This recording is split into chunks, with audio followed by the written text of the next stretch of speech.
And you are listening to music here on WOB. Thank you for sticking with us. It's 8:31, and I have in the studio with me Heather from the Boys and Girls Club of Oreilles. How you doing this morning? I am very good. How are you? I'm doing awesome. We were talking a little bit earlier, just before we came on the air, about your history with the Boys and Girls Club, and I'm surprised that you've been there this long. So give us a As little. young as I am, huh? You must have been there when you were a baby. So when did your adventures start with the Boys and Girls? We actually chartered as the Boys and Girls Club in 1996, and I was a teenager at the time. I was hired on as a JTPA youth worker. So Oh, yeah, I've been at the club since the very beginning when we were over in the over where the financial financial services services is a building. Yeah. building. That's correct. Yep. Wow. I remember visiting the LCO area back then, and I think James Anderson gave me a tour of that building when it was open, and I just thought this was Yeah. really cool. It Uh, was a very dark yeah, building. We did a lot of roller skating in the middle, and, yeah, things have just incredibly progressed since then. There's yeah. still days I pull into the club now and I look at our building and I think, "Wow, this is our club." Oh, it's It's amazing. beautiful. What a beautiful building. Absolutely. Yeah. And now you've been the executive director for how many years? We're going on my 8th year. 8 years. Yep. Okay. Are you enjoying yourself? Um, it That's a nice question to ask live. No, absolutely. I tell a lot of people at this point in my life, the Boys and Girls Club is just a way of life for me. Yeah. I've been involved in it for so long. My kids have been there. I've worked there. I've really been at every capacity. Um, Mhm. able, community member, parent, full-time staff, program staff, unit director, executive. The only thing I haven't done is served on our board of directors. But Mhm. um, yeah, I absolutely love what we do and what the club is.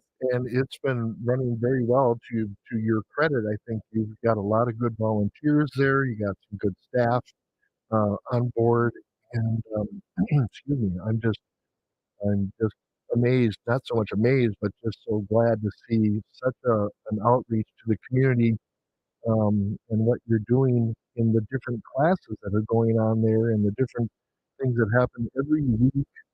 Um, the To stay trips, busy. the trips that you take kids on is just amazing. So let's talk a little bit about maybe what you have going here in the more recent week here in April. What do you have going on? Well, Saturday we had our egg hunt, which was an amazing turnout. We had Mm, about 250 community members, despite the snow. But every yes. year you never know if it's going to be sunny or snowy at Easter. Yeah. Sunday, we actually took a group of 12 kids to the Timberwolves game. They do a program every night after school. It's called Math Hoops, something through the state of Wisconsin where they do different math problems according to their grade in school. Yeah. And so all of the kids that have met their goal thus far, we thought it was only fitting to take them to an NBA game. So we did that Sunday. They had a ton of fun. Oh yeah. Coming up, we do have a self-defense class that we're offering on April 15th. This is Saturday. That is open to the community. The GP is putting that on. Shannon from the clinic will be instructing that, which he comes into the club during the summer. He has worked with our images girls. He is Oh a yeah. phenomenal asset to our community. Hmm. We have that going on. Also on April 19th, we have the Bridget Dance Expo that will be at the club from 4:30 to 6:30. So not Oh. only is that open for our kids at the club, but any community members that would like to participate as well. So what is the dance expo? What is that about? They have come in once a year for the last few years. We actually partner with Bijiki Dance Company quite a bit. They come in and do a lot of our cultural activities, whether it's helping with winter fish camp or Mm, drum making or snow games. They come in once a year and they do a dance expo, and they engage with the kids and they really go over all the different dance styles and different regalia and, those calls and more familiar with. Okay. All right. Very cool. And then the spring break's coming up this week, so you're going to be closed on Thursday and Yeah. Friday, right? We are And Thursday, Monday. Friday, and Monday. That Yeah. gives our staff a little time to spend time with their own kids, Yeah. which is hard because a lot of all of our staff work, that second shift from 3 to 9, and that's when the children are home. Mm-hmm. Yeah. Yeah. With school out and even staff, at least the two-day staff, I think they're off on Friday as well. Mhm. So they'll be home with their kids. And I was just reading an announcement about the casino hosting a Easter get together on Friday, so that'll be great for the family. So, summer, I'm sure you are Mm, looking forward into summer. What's happening is the snow should melt around the end of June. We're hoping. I'm We're thinking, hoping. Yeah. what do you guys, what kind of ideas are coming up for June, July, and August? Just so everybody knows, I've had numerous parents and community members already reaching out about summer sign up. Okay, Every year we start that on May 1st. So that is Monday this year. okay, We will have all of our calendars for June, July, and August available. We'll have a new membership form that we tweaked and took some things out of and added some things, and the summer permission slip will all be available on May 1st. We do open for summer programming starting on June 12th this year. okay. Yeah, so during summer programming, we are open from 7 a.m. to 5 p.m., Monday through Friday. And as people that are familiar with the club, summer is really jam-packed with a ton of activities, and we have it structured like vacation, Mm, where kids are involved, every hour. There's different things to choose from. We do some big club activities during the day, and then we also do a few breakout sessions where kids every day can pick what they would like to do. Once they're in that program for that day, we do have to stay in there for that hour and a half or 2 hours. But then the right. next day, it gives them the freedom to, hey, maybe garden club wasn't for me. Now I'm gonna go do something else. Yeah. So every day they have a choice of what they'd like to do. And what are some of the staple classes that you have on those? Um, a normal summer day, we do serve a full breakfast, we serve a full lunch and a snack every day. Okay. And then we do an hour of physical activity in the morning from 9 to 10. So that's a prescribed activity. And then different activities we have are like garden club, we go kayaking, we go canoeing, we do some summer loft programming with STEM. Um, Shannon comes in and does some self-defense. We Mm-hmm. partner with the kids golf course and do kids golfing, take kids to that. Okay. Yeah. Fishing, we have a whole frisbee golf course in our backyard. We really try to get the kids outside as much as possible Sure. all summer. Yeah. There's very limited time where they're actually in structured, program space within the club. Other than that, it's out. We do Right. office cooking 2 days a week. Um, yeah, Oh, and really depending on the staff we have for the summer, we always like to ask staff, what are they passionate about? I would much rather have a staff teaching kids what they love to do yeah. instead of me assigning that. Right. So I started working on the calendars, like I was saying yesterday, and really we need to touch base with all of our staff and see what they want to do this summer. Mm-hmm. We do a lot of arts and crafts. So some of those are staples, but every year it's a little bit different depending on the staff we have. And you're doing lots of trips. You got Copper Falls, Valley Fair, Duluth, Yeah. Amacon Falls. My goodness, there's a lot of longer trips. Yep. Mount Olympus and And this Wisconsin Dells. Can I come along as a chaperone to you Mount Olympus? absolutely should. Oh my goodness. Um, so in the Yeah. summertime, we really try to make sure we go to one like park a month, and they're usually on Fridays, like Copper Falls or Amican Falls. Mm-hmm. And it's just really a picnic day, and the kids can swim, hike, for the day. And then we also like to take one bigger trip, like the Valley Fair and the Mount Olympus. In July, we spend a day in Duluth, which is actually really cool. We used to go to the zoo in the cities, but we started going to Duluth, and then when it's much closer, we go to the IMAX, we go to Yeah. Park Point if it's nice, we take them to the zoo Mm-hmm. there. We do picnicking outside. Um, yeah, really a good resource to that, right. so we spend our July into really Yeah, here. yeah. So, I mentioned maybe being, a chaperone or a volunteer. How do people volunteer with, Boys and Girls? You would just need to call the club and talk to myself or Jody Porter. She is our unit director. And we can go from there. And again, it's one of those things that, I think a lot of people have really great intention and want to come volunteer. And if they don't have something specific they want to do with the kids, they show up and they are all gung ho and they're there for about a half hour and they're just like, well, I had It's no a little idea this happened. It overwhelming. goes on, It's 8 hours or 10 hours in the summer of such a chaos, Yeah, Like I but it's a said, good one. Such a it chaos, is, yeah. absolutely. In the summer pre-COVID, we had about 120 kids a day, and we slowly worked our way back to that. Yeah. Last summer, I think one of our highest days we hit 90 kids a day, which is a lot of kids in one place. Mhm. It's not a school setting where, you're in desks and you're sitting down. Great. So It's all it is activity based. very busy. Yeah, Absolutely. great.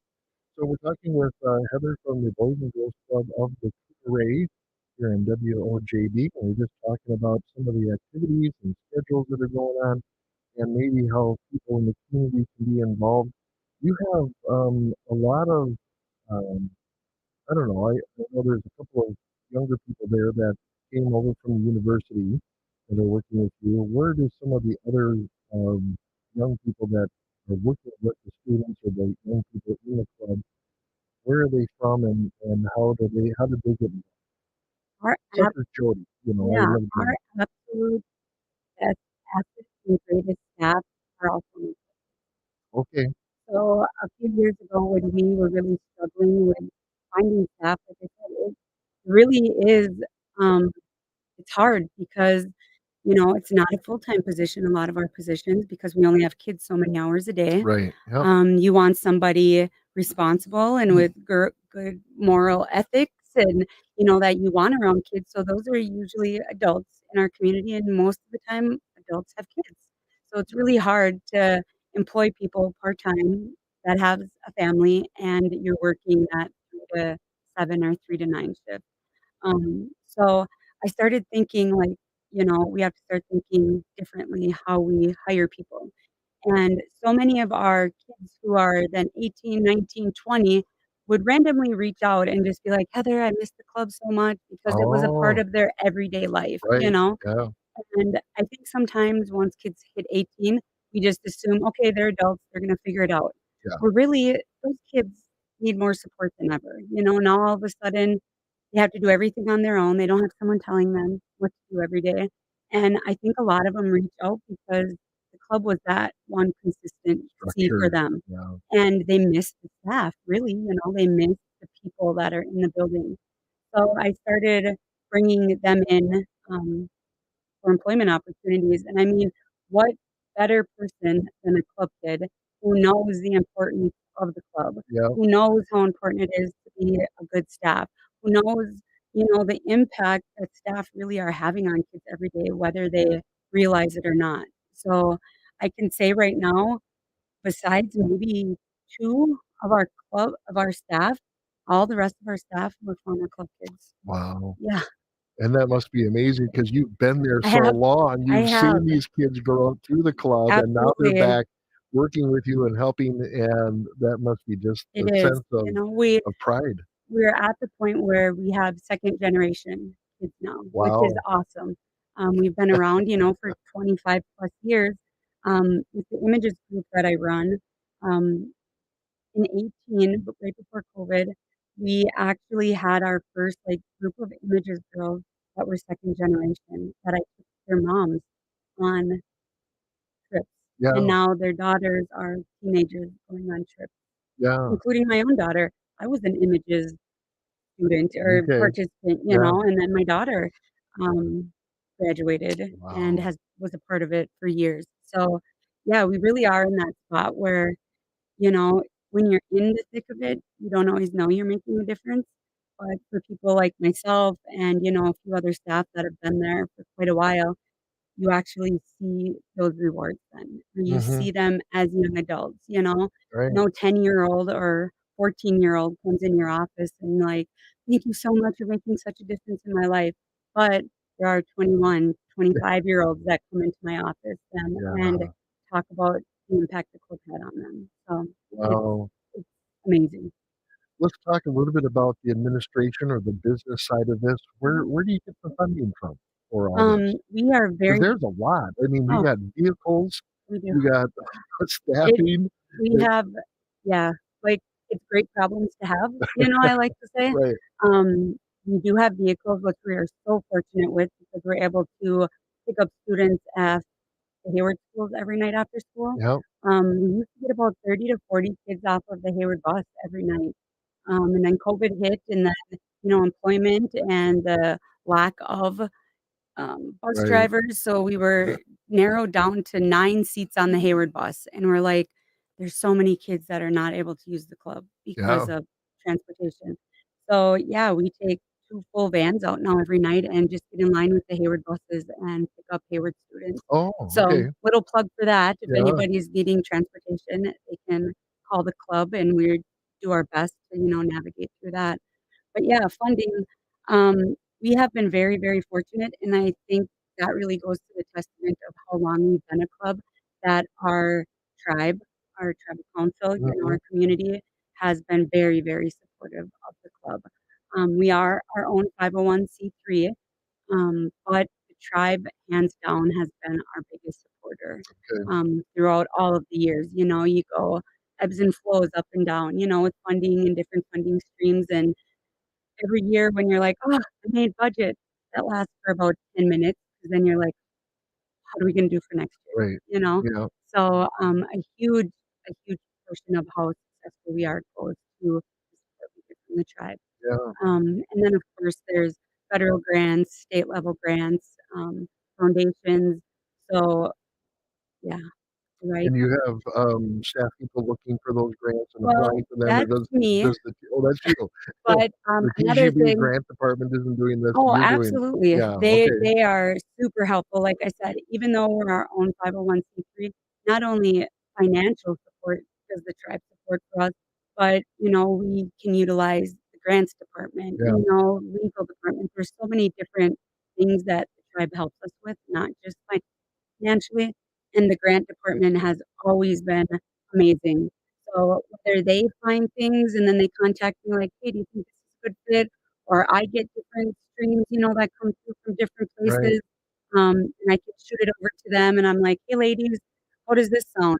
So they have been very successful in getting us, quite a few, chunky grants that really we need to sustain.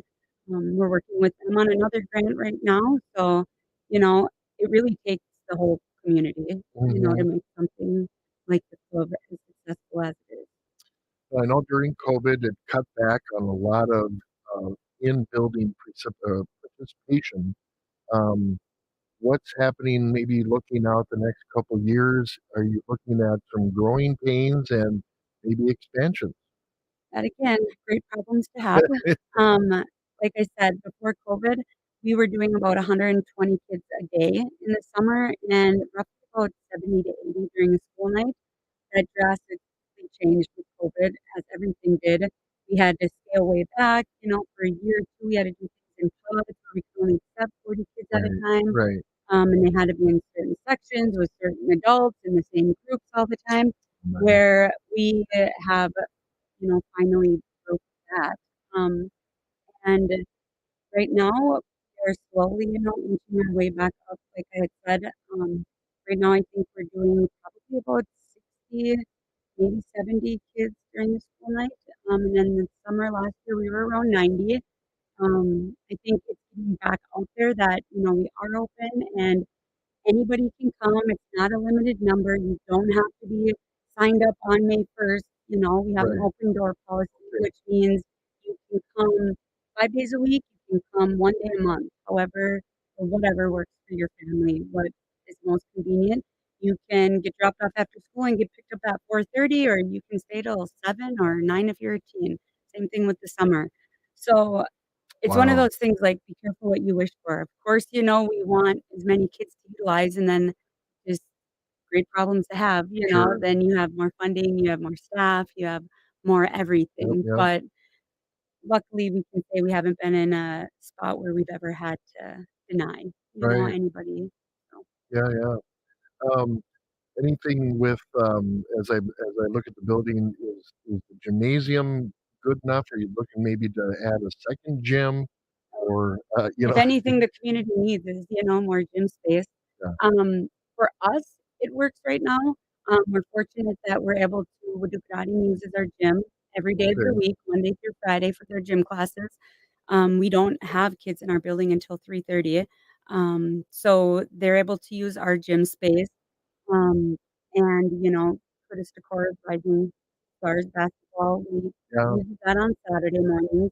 So we really try to partner, with people that need that space, but like I tell everybody, once 30 hits, we are club, yeah, So, like different baseball or different sports are always looking for gym space, and we wanna help as much as we can, but it's one of those things, 3:30, we are boys yeah, and girls club now, yeah, So for us, we're in a good spot, knock on wood, or maybe not knock on wood, if we had so many people needed a second gym, that would be awesome. But right now we're good. in a good spot. We're in a good spot. Yeah, very cool. Well, Heather, thank you for coming in and taking time to talk about what's happening at the Boys and Girls Club. I know it's been around for many, many years, and I hope for many, many years to come.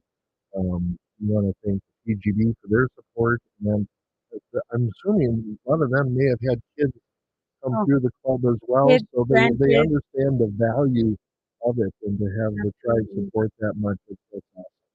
Really a community, it Yeah, is a gathering place for more than just our kids, we do so many different things outside of that, just really promote a healthy families and communities. sure.